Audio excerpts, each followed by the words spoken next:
Hello everyone, क्या हाल है आप सबका। Welcome to our YouTube channel mind जिला we rise by lifting others. So guys, आज हम नेक्स्ट चैप्टर लेके आने वाले हैं सर्वेइंग का। चैप्टर का नाम है कर्व्स और इसके भी हम जितने भी इंपॉर्टेंट क्वेश्चंस हैं उसको करेंगे और आज एक ही वीडियो में इसको खत्म करेंगे। तो गाइज, चैप्टर को आगे बढ़ने से पहले मैं होमवर्क क्वेश्चन को डिस्कस करना चाहूँगा। होप आप सबने जो होमवर्क क्वेश्चन दिए हैं वो किए होंगे, क्योंकि जो क्वेश्चंस मैंने दिए थे उनका थोड़ा बहुत कॉन्सेप्ट मैंने आपको कल वीडियो में दे दिया था। तो फर्स्ट क्वेश्चन की तरफ चलते हैं। First question is on your screen.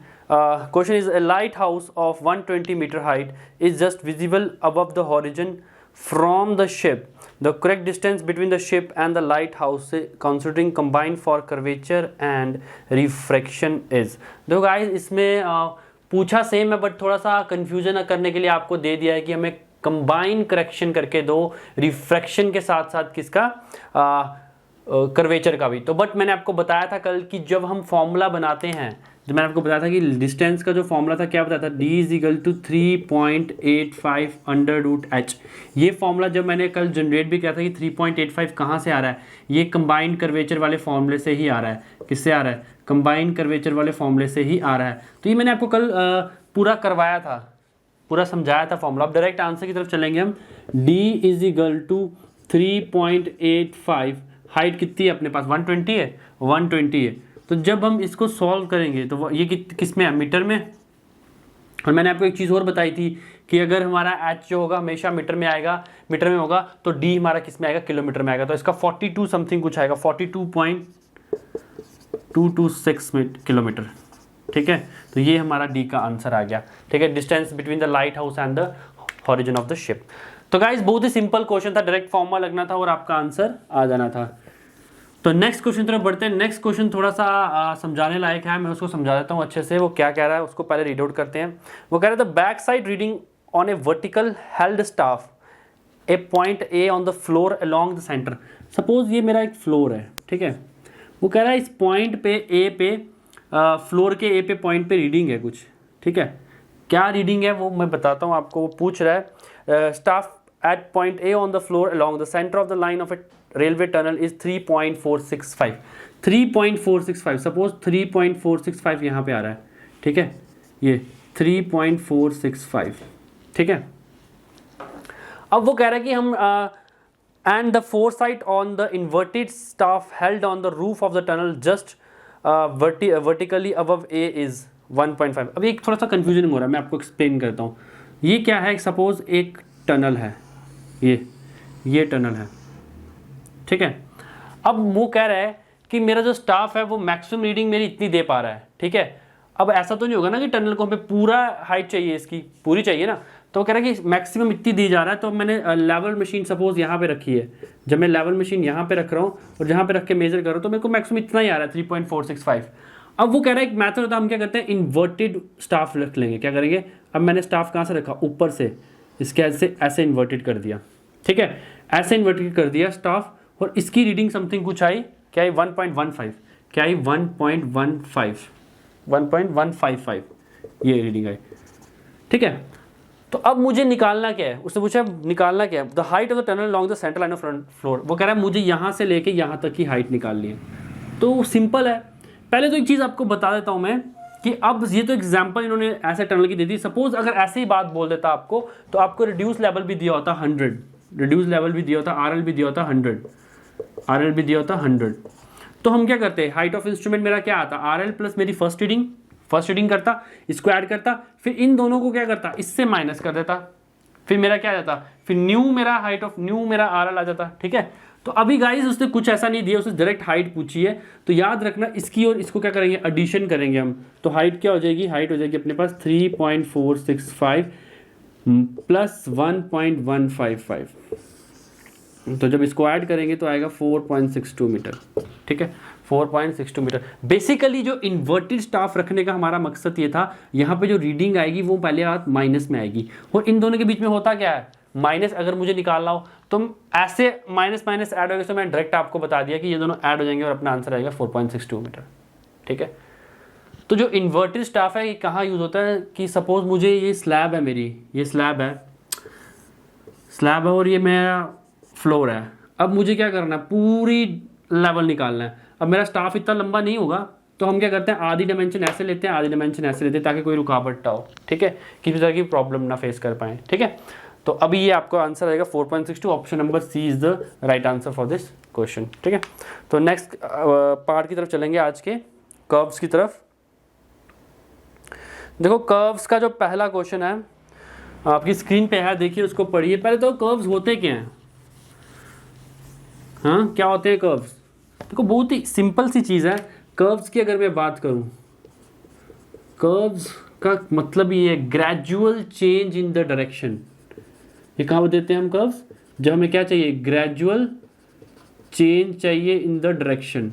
अब आपने चलते हो, आप ट्रेन में चलते हो, रोड बस में चलते हो, या अपनी व्हीकल खुद से कन्विंस करते हो, अपनी व्हीकल पे चलते हो, देखते हो ना आपकी रोड पे कुछ कर्व्स होते हैं, सीधा चलते हैं सीधे चलते हैं, उसका क्या होते हैं, कर्व्स होते हैं। तो वो जो ग्रेजुअली चेंज इन डायरेक्शन, मतलब ऐसा नहीं अब मुझे कर्व प्रोवाइड करना है तो मैं एकदम से पूरा नहीं करता, क्या कहते हैं उसमें ग्रेजुअली आहिस्ता आहिस्ता आहिस्ता कर्व आता जाएगा और आपको वे मिल जाएगा जब आपको टर्न करना हो, जहाँ कहीं पे हिली एरिया में चले जाओ, हिली एरियाज के रोड में। तो जो कर्व्स हैं हम प्रोवाइड करते हैं जब हमें क्या करना है, gradual changes in the direction करनी है। तो फर्स्ट क्वेश्चन की तरफ चलते हैं, वो कह रहा है the curve used for ideal transition curve is a. देखो इससे बड़े सारे नाम दे दिए, ट्रांजिशन कर्व, आइडियल ट्रांजिशन। थोड़ा सा मैं पहले आपको ट्रांजिशन कर्व के बारे में बता देता हूँ। देखो थोड़ा थोड़ा मैं आपको कोशिश करता हूँ कि थोड़ा सा आपको समझ आ जाए पॉइंट ऑफ व्यू, इसमें से ही आपके जो ऑब्जेक्टिव्स में से थोड़ा बहुत आपको मैं कोशिश करता हूँ कि आपको कंसेप्ट देने की, ठीक है। तो ट्रांजिशन कर्व का मतलब क्या होता है? ट्रांजिशन कर्व कब कहाँ यूज होता है? ट्रांजिशन कर्व यूज होता है स्ट्रेट लाइन, जब हमें कर्व प्रोवाइड करना है किसके, स्ट्रेट लाइन और सर्कुलर कर्व के बीच में, ठीक है, सर्कुलर कर्व के बीच में और स्ट्रेट लाइन के बीच में। सपोज मेरी रोड जा रही है ऐसे, अब ऐसे को ना मैं ऐसे डायरेक्ट कर दूंगा, नहीं, पहले जो मेरा रोड अगर ऐसे जा रहा है तो थोड़ा सा आहिस्ता आहिस्ता आहिस्ता आहिस्ता आहिस्ता चेंज होगा, कर्व कैसे आएगा, आहिस्ता आहिस्ता आएगा। अब ये जो मेरी स्ट्रेट जा रही है, अब ये जो ये वाला पाथ होता है जहाँ पे कर्व मेरा स्टार्ट होता है, इसको कहते हैं ट्रांजिशन कर्व। क्या कहते हैं? Transition curve. मतलब ट्रांजिशन कर्व क्या है? ट्रांजिशन कर्व है स्ट्रेट लाइन और सर्कुलर कर्व के बीच का, उसको कहते हैं ट्रांजिशन कर्व। मतलब ये क्या प्रोवाइड करता है? पाथ प्रोवाइड करता है सर्कुलर कर्व और किसको ज्वाइन करता है? स्ट्रेट लाइन को। ये याद रखना, ट्रांजिशन कर्व क्या करता है? स्ट्रेट लाइन और सर्कुलर कर्व को ज्वाइन करता है। ये हाईवे में पढ़ोगे आप, ट्रांसपोर्टेशन में बड़े अच्छे से, बड़े डीपली से, ठीक है। अब उससे ट्रांजिशन कर्व, तो उसने आइडियल ट्रांजिशन कर्व की बात कर दी है। देखो आइडियल ट्रांजिशन कर्व, ठीक है, जो आइडियल ट्रांजिशन कर्व होता है वो जो आपका ऑप्शन में लिखा होगा क्लोथाइड स्पाइरल, क्या लिखा होगा? स्पाइरल, ठीक है। ये जो कर्व होता है इसको कहते हैं आइडियल ट्रांजिशन कर्व। क्या कहते हैं? Ideal transition curve. अब ये बना के दिखाता हूँ। सपोज ये मेरा सेक्शन काट लिया मैंने, ये मेरी वाई आ गया, ये आ गया, ये क्या हो गया? एल। अब कई बार उसने क्वेश्चन में ना ये फॉर्मूला बहुत बार पूछ दिया है, y is equal to L cube upon 6 RL। ये फॉर्मूला बहुत बार आया वो पेपर में, ये भी इंपॉर्टेंट है, ठीक है। वो कहता है आइडियल ट्रांजिशन कर्व में आपको ऑप्शन दे देगा बहुत सारे, क्लोथाइड स्पाइरल का जो फॉर्मूला है y क्या होगा, y डिस्टेंस क्या होगा, हाइट क्या होगी, वो एल क्यूब बाय 6 RL होगा, ठीक है। ये फॉर्मूला याद रखना। अभी उसने पूछा था आइडियल ट्रांजिशन कर्व इन सब में से क्या है, तो पहला है क्यूबिक पैराबोला, दूसरा है क्लोथाइड स्पाइरल, तीसरा है क्यूबिक स्पाइरल, चौथा है लेमनिस्केट। तो इसमें ऑप्शन आएगा B is the right answer. Ideal transition curve क्या होता है? Clothoid spiral. अब जो पहला है क्यूबिक पैराबोला, क्यूबिक पैराबोला भी होता है, क्यूबिक पैराबोला को भी ट्रांजिशन कर्व ही होता है, पर इसका नाम कुछ अलग होता है। इसका नाम होता है फ्रॉड्स ट्रांजिशन कर्व, ठीक है। कौन सा? Frauds transition curve. गाइस आपको समझ आ रहा है मैं क्या कह रहा हूँ? मैं कह रहा हूँ कि जो आइडियल ट्रांजिशन कर्व होता है, आइडियल ट्रांजिशन कर्व क्या होता है? Clothoid spiral. और अपने पास जो फ्रॉड्स ट्रांजिशन कर्व वो क्या होता है? क्यूबिक पैराबोला, ठीक है, क्यूबिक पैराबोला। तो इसका आंसर आपको मिल चुका है। अब नेक्स्ट क्वेश्चन की तरफ बढ़ते हैं। नेक्स्ट क्वेश्चन देखिए, बहुत ही प्यारा सा क्वेश्चन है। वो कह रहा है which one of the following is the two theodolite method. वो कह रहा है कौन सा ऐसा जो सर्वे है carried out by two theodolite method, ठीक है। What is this two theodolite method? सबसे पहले हम इसको थोड़ा सा पढ़ते हैं। हमें क्या करना हो, जब भी हमें सेटिंग आउट, मतलब मेथड, कुछ मेथड्स हैं सेटिंग आउट ऑफ कर्व्स। जब हमें कर्व्स को सेट करना है, अब सपोज मुझे रोड चल रही है, मेरी यहाँ चल रहा हूँ, मुझे कर्व्स को क्या करना है? सेटिंग करनी है। जब कर्व्स को सेट करना है उसके कुछ थोड़े मेथड्स हैं। क्या है? मेथड्स हैं। ठीक है। ठीक है, पहला मेथड है जो एक लीनियर मेथड है। क्या है? Linear method. इसके अंदर भी बड़े सारे मेथड है, इसको भी हम अभी डिस्कस नहीं करेंगे। दूसरा आता है अपने पास एंगुलर मेथड। क्या आता है? Angular method. देखो, एक होता है अपने पास लीनियर मेथड, कौन से मेथड है? सेटिंग आउट कर्व्स को सेट करने के मेथड है। अब एंगुलर मेथड में एक होता है रैंकाइन मेथड। कौन सा होता है? Rankine method. ठीक है। एक होता है अपने पास टू थ्योडेलाइड मेथड। कौन सा? Two theodolite method. ये वाला मेथड में क्या पूछा है? अभी जो क्वेश्चन में पूछा है हम उसकी बात करते हैं। उससे बोला टू थ्योडेलाइड मेथड क्या करता है, तो ये तो मैंने आपको बता ही दिया, सेटिंग आउट कर्व्स करता है। तो पहला तो ऑप्शन आपका क्लियर होगी, ऑप्शन नंबर ए, सर्कुलर कर्व्स की सेटिंग करता है। ठीक है, ये तो आपको समझ आ गया। अब टू थ्योडेलाइड मेथड होता क्या? इसमें दो थ्योडेलाइड यूज होते हैं और ये क्या करता है? सिर्फ एंगुलर मेजरमेंट करता है। क्या करता है? Angular measurement. यहाँ पे मतलब इस मेथड में क्या होती है? सिर्फ एंगुलर मेजरमेंट होती है। और लीनियर मेजरमेंट को क्या किया जाता है? एलिमिनेट किया जाता है। लीनियर मेजरमेंट को क्या कहते हैं? नहीं यूज किया जाता। क्या यूज किया जाता है? सिर्फ एंगुलर मेजरमेंट। ये याद रखना, टू थ्योडेलाइड मेथड में क्या यूज किया जाता है? सिर्फ एंगुलर मेजरमेंट मेजर किया जाता है। ठीक है, तो इसमें option number A is the right answer for this question. ठीक है गाइस, तो नेक्स्ट क्वेश्चन की तरफ बढ़ेंगे। नेक्स्ट क्वेश्चन की तरफ चलते हैं। देखो, नेक्स्ट क्वेश्चन में वो कह रहा है सुपर एलिवेशन की बात कर रहा है। सुपर एलिवेशन क्या होता है? ये मैंने आपको रेलवे में थोड़ा बहुत हिंट आपको इसका दिया था। Super elevation depends upon width of the road, radius of the road, speed of the vehicle and none of the above. देखो, सुपर एलिवेशन हम किससे देखते हैं? Speed of the vehicle. Option number C तो पहले इसका राइट आंसर आएगा। देखो, सुपर एलिवेशन होता क्या है? सुपर एलिवेशन होता है कि हम क्या करते हैं, रोड की जो आउटर साइड है उसको क्या करते हैं? थोड़ा सा रेज कर लेते हैं, उठा लेते हैं, वर्टिकली क्या करते हैं? लिफ्ट कर लेते हैं inner, with respect to inner side. कहां पे? कर्व्स में, ताकि हमारी जो व्हीकल है वो क्या ओवरटर्निंग ना हो, मतलब पलट ना जाए। ठीक है, तो इसका जो आंसर आएगा वो क्या आएगा? सी। अगर अब मैं पूछूं सुपर एलिवेशन का फॉर्मूला क्या है, अब ये तो मैंने आपको करवाया हुआ है। ठीक है, सुपर एलिवेशन का क्या फॉर्मूला था? याद करो, G V square upon G R. ठीक है, ये तो मैंने आपको पहले भी उसमें रेलवे में भी करवाया हुआ है। ठीक है, तो नेक्स्ट क्वेश्चन तो चलते हैं। नेक्स्ट बात वही आ गई, मैंने आपको थोड़ी देर पहले आपको बताया कि overturning of vehicles on A curve can be avoided by using. वो कह रहा है कि ओवरटर्निंग व्हीकल्स की जो ओवरटर्निंग है हम उसको कैसे रोक सकते हैं, कैसे अवॉइड कर सकते हैं, किससे करेंगे? वो करेंगे A transition curve, B vertical curve, C compound curve, D reverse curve. एक काम करता हूँ, सारे के सारे कर्व्स बता देता हूँ, बात ही खत्म, कंफ्यूजन ही खत्म। ठीक है, सबसे पहले तो ट्रांजिशन कर्व, वो मैंने आपको बता दिया क्या होता है ट्रांजिशन कर्व। और ये जो ओवरटर्निंग ऑफ व्हीकल है ये किससे अवॉइड कर सकते हैं? Transition curve. तो ऑप्शन नंबर ए ही रहेगा पहले आंसर। ऑप्शन नंबर क्या रहेगा? ए इज द आंसर। अब सबसे पहले इसमें एक कंपाउंड कर्व होगा। क्या होगा? Compound curve. मैं सारे कर्व एक्सप्लेन कर देता हूँ, बाकी आपको प्रॉब्लम नहीं होगी। सबसे पहले आता है अपने पास सिंपल कर्व। क्या होता है? Simple curve. ठीक है, उसके बाद एक आता है कंपाउंड कर्व। कौन सा? Compound curve. ठीक है, उसके बाद आता है अपने पास रिवर्स कर्व, यही नाम है इसमें। एक इसमें हॉरिजॉन्टल और वर्टिकल है, वो तो छोटी सी बात है, वो मैं ऐसे मुंह से एक्सप्लेन कर दूंगा आपको। ठीक है, सिंपल कर्व का मतलब है, सिंपल कर्व का क्या मतलब है? सिंपल कर्व क्या मतलब? जो कर्व है वो बिल्कुल जा रहा है और जो टेंजेंट जा रही है उसके साथ, जो टेंजेंट जा रही है वो क्या कर रही है? इंटरसेक्ट कर रही है। ये सिंपल कर्व है। क्या है? जो टू टेंजेंट्स है वो क्या कर रही है? इंटरसेक्ट कर रही है। कर्व में क्या कर रही है? टू टेंजेंट है, एक बैकवर्ड है, एक क्या? फॉरवर्ड टेंजेंट है। एक कौन सी है? बैकवर्ड टेंजेंट है, एक कौन सी है? फॉरवर्ड टेंजेंट है। इन दोनों का जो इंटरसेक्शन हो रहा है वो इसे कहते हैं सिंपल कर्व, बिल्कुल सिंपल कर्व। कंपाउंड कर्व क्या है? कंपाउंड कर्व में क्या होता है? देखो, कंपाउंड कर्व में ना एक कॉमन टेंजेंट होगी। क्या होगी? कॉमन टेंजेंट होगी। टेंजेंट पहला पॉइंट देख लो, कॉमन टेंजेंट होगी। और कर्व क्या होंगे? एक पॉइंट पे मिलेंगे। अगर कॉमन टेंजेंट होगी और कर्व क्या करेंगे? एक पॉइंट पे मिलेंगे। ठीक है, कर्व क्या करेंगे? एक पॉइंट पे मिलेंगे।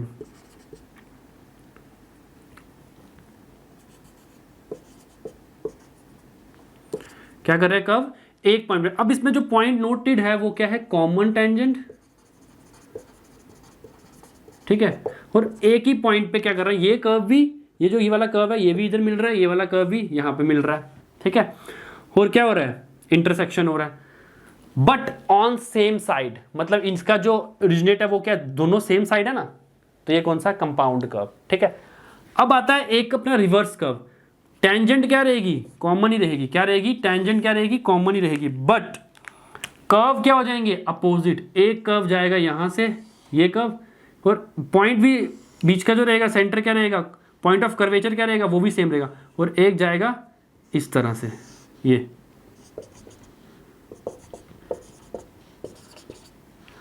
अब मुझे एक बात बताओ, मैंने तीनों, पहला क्या था, सिंपल बोले तो सिंपल बिल्कुल, कंपाउंड बोले तो कॉमन टेंजेंट से दो कर्व्स क्या कर रहे हैं, दो या दो से ज्यादा कर्व्स क्या कर रहे हैं, ज्वाइन कर रहे हैं। पॉइंट ऑफ कर्वेचर क्या है, सेंटर ऑफ कर्वेचर क्या है, सेम है, सेंटर ऑफ कर्वेचर सेम है, कॉमन टेंजेंट जा रहा है, बट जो कर्व्स हैं वो अपोजिट साइड मीट कर रही हैं, दोनों क्या कर रही है, अपोजिट साइड मीट कर रही है, कहता है रिवर्स कर्व। ये तीनों कर्व्स मैंने आपको एक्सप्लेन कर दिए। अभी जो क्वेश्चन में उसने इतना पूछा था कि भाई ओवरटर्निंग किससे अवॉइड किया जाए, ओवरटर्निंग की जाती है अपने पास ट्रांजिशन कर्व से।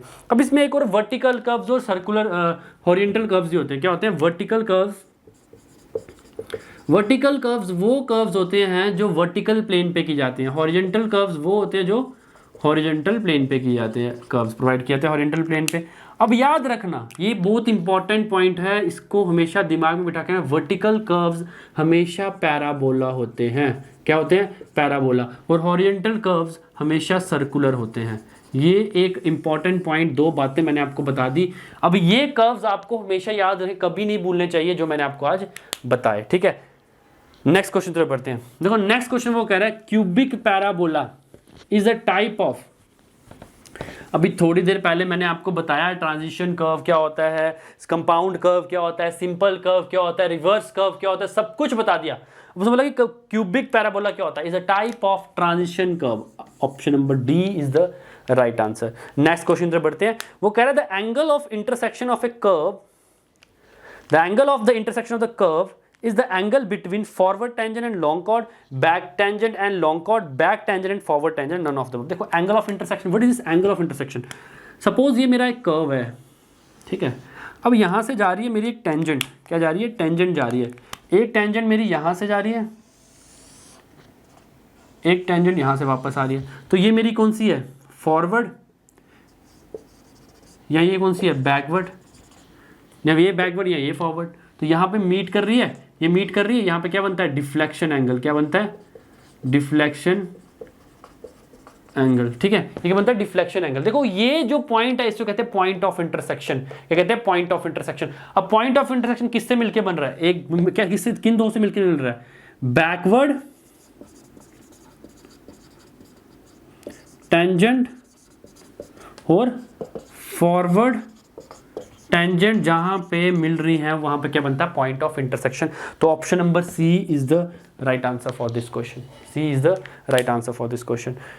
ठीक है, तो नेक्स्ट क्वेश्चन जो बढ़ते हैं। नेक्स्ट क्वेश्चन है बहुत ही इंपॉर्टेंट, और मैंने आपको थोड़ी देर पहले कुछ बताया था, मैंने आपको दो प्यारी प्यारी बातें बताई थी, वर्टिकल कर्व और हॉरिजॉन्टल कर्व के बारे में। वही पूछ रहा है। वो कह रहा है shape of vertical curve generally used is circular, parabolic, spiral और इलिप्टिकल। मैंने अभी आपको थोड़ी देर पहले बोला वर्टिकल कर्व हमेशा पैराबोला होंगे और हॉरिजॉन्टल कर्व हमेशा सर्कुलर होंगे। तो ऑप्शन नंबर बी के साथ यहां पे चलेंगे। Option number B is the right answer for this question. So guys next question की तरफ बढ़ते हैं। देखो नेक्स्ट क्वेश्चन वो कह रहा है lemniscate curves will not be transitional throughout if the deflection angle is. याद रखना ये पॉइंट कि जो लेमनिस्केट कर्व्स होते हैं वो कभी भी ट्रांजिशन नहीं होंगे जब तक उसका जो डिफ्लेक्शन एंगल है वो 60 से कम होगा। तो मतलब कितना, फिर भी कितना होना चाहिए? 45 डिग्री, 45 डिग्री होना चाहिए। तो option number B is the right answer for this question. ठीक है गाइस, नेक्स्ट क्वेश्चन होता है वो कह रहा है point of tangency, point of tangency is the beginning of curve. वो कह रहा है पॉइंट ऑफ टेंजेंसी जो है वो क्या एक बिगिनिंग है कर्व की, इज द एंड ऑफ कर रहा है। वो कह रहा है एंड ऑफ कर्व। दूसरा कह रहा है common point where the radius changes. तीसरा कह रहा है common point where the radius and the direction changes. तो वो कह रहा है कि जो पॉइंट ऑफ टेंजेंसी होता है वो कौन सा पॉइंट होता है? वो पॉइंट होता है जहां पे हमारा जो है कॉमन पॉइंट होता है वेयर रेडियस और साथ ही साथ डायरेक्शन भी चेंज करता है। क्या होता है? जहां पे रेडियस भी चेंज करता है और डायरेक्शन भी चेंज करता है। तो ऑप्शन नंबर डी के साथ चलेंगे इसमें भी। Option number D is the right answer for this question. तो गाइस नेक्स्ट क्वेश्चन की तरफ बढ़ते हैं। देखो मैंने आपको पहले ही सारा समझा दिया, हॉरिजॉन्टल कर्व, रिवर्स कर्व क्यों समझाया, ताकि जो आगे क्वेश्चंस आए एटलीस्ट वो आप उसको आंसर कर पाओ। तो क्वेश्चन रीड आउट करता हूं, जल्दी से इसका आंसर अपने दिमाग में बिठा लीजिए। ए कर्व कंसिस्टिंग ऑफ 2 और मोर सिंपल आर्क्स। कर्व्स हैं जो कितने कॉन्सिस्ट हैं? 2 या 2 से ज्यादा कर्व से, आर्क से, that turn in a same direction, same direction में है, अपोजिट में नहीं है, सेम डायरेक्शन में, and join at a common tangent. वही बात आ गई, मैंने बताया टेंजेंट क्या है? सेम है, कर्व सेम साइड पे है, तो क्या बनेगा? Compound curve. देखो मैंने बता दिया है, इसमें कोई समझने वाली बात ही नहीं है। मैंने अभी थोड़ी देर पहले आपको बताया ऑप्शन नंबर डी ही है कंपाउंड कर्व इसका आंसर इस डेफिनेशन का, क्योंकि मैंने आपको बताया था। फिर से बता रहा हूँ, देखो गाइस फिर से बता रहा हूँ, ये मेरा क्या आएगा, कॉमन टेंजेंट आएगा। ये मेरा क्या जा रहा है, एक कर्व जा रहा है, ये दूसरा कर्व जा रहा है, पॉइंट ऑफ कर्वेचर भी सेम है। ये R1 ये R2, ये मेरा क्या रहता है, इसे कहता है कंपाउंड कर्व। ठीक कहते हैं कंपाउंड कर्व। ठीक है। तो नेक्स्ट क्वेश्चन तरफ बढ़ते हैं। नेक्स्ट क्वेश्चन वो कह रहा है in the curve the angle of intersection of the tangent is called. देखो अभी थोड़ी देर पहले जहां पे मैंने बताया था ऐसे पॉइंट ऐसे करके बताया था ये एंगल ऑफ इंटरसेक्शन होता है, बताया था ना। अभी बीच में क्या था, कर्व था, ये क्या था, एंगल ऑफ इंटरसेक्शन था। अब मुझे बताओ जहां पे एंगल ऑफ इंटरसेक्शन, इस एंगल को क्या कहते हैं, क्या कहते हैं, जल्दी से बता दो इसको क्या कहते हैं। डिफ्लेक्शन एंगल कहते हैं। और डिफ्लेक्शन एंगल क्या होता है, क्या होता है, 180 degree minus angle of intersection. 180 degree minus angle of intersection. देखो ये लाइन जा रही है, ये स्ट्रेट है, 180 डिग्री माइनस ये कौन सा है, इसको कहते हैं एंगल ऑफ इंटरसेक्शन। किसका, दो टेंजेंट का। कौन सी, बैकवर्ड और फॉरवर्ड। कौन सी, बैकवर्ड और फॉरवर्ड। तो ऑप्शन नंबर कौन सा जाएगा, option number B is the right answer for this question. ठीक है गाइस, ठीक है गाइस। तो नेक्स्ट क्वेश्चन तरफ बढ़ते हैं। वो कह रहा है ट्रांजिशन कर्व। देखो मैंने अभी थोड़ी देर पहले आपको ट्रांजिशन कर्व के बारे में बता दिया। वो कह रहा है transition curve introduce between the tangent and the circular curve. उन्होंने सीधी बात बोली, ट्रांजिशन कर्व है वो एक टेंजेंट और सर्कुलर कर्व के बीच में इंट्रोड्यूस करता है। शुड हैव, क्या होना चाहिए, have the same curvature at the junction has that of circular curve, have zero curvature of the junction, meet the curves tangentially none of the above. तो option number A के साथ चलेंगे। जो transition curve होता है उसका क्या होता है, same curvature at the junction has that of circular curve. उसका जो जंक्शन होता है वो सेम होता है जैसा सर्कुलर कर्व का होता है। ठीक है गाइस। तो नेक्स्ट और लास्ट क्वेश्चन की तरफ चलेंगे। लास्ट क्वेश्चन वो कह रहा है angle subtended by a long chord of a simple curve at its centre is equal to. वो कह रहा है angle subtended by a long chord. Long chord का मतलब है सपोज ये मेरी आर्क है, ये मेरी आर्क है। अब भी मैंने कर्व बना दिया, कर्व के बीच में जो सबसे लॉन्गेस्ट, इसको कहते हैं लॉन्ग कॉर्ड। क्या कहते हैं, लॉन्ग कॉर्ड। ठीक है, ठीक है, लॉन्ग कॉर्ड। वो कह रहा है angle subtended by long chord of a simple curve at its centre, at its centre is equal to, किसके बराबर होता है वो, ठीक है, वो होगा अपने किसके बराबर, डिफ्लेक्शन एंगल के बराबर। क्या होगा, डिफ्लेक्शन एंगल का। तो option number A is the right answer for this question guys. तो होप गाइज आपको सारे के सारे क्वेश्चन समझ आए हों। कोई प्रॉब्लम होगी तो आप प्लीज़ कमेंट बॉक्स पे कमेंट कर सकते हैं। अब क्या करना है, वीडियो को करना है लाइक शेयर और चैनल को करना है सब्सक्राइब। साथ ही साथ क्या करना है, नोटिफिकेशन जो बेल है उसको भी प्रेस कर दीजिए ताकि मेरे आने वाली वीडियोज़ के नोटिफिकेशन आपको मिलते रहे। ठीक है guys, thank you very much and have a nice day.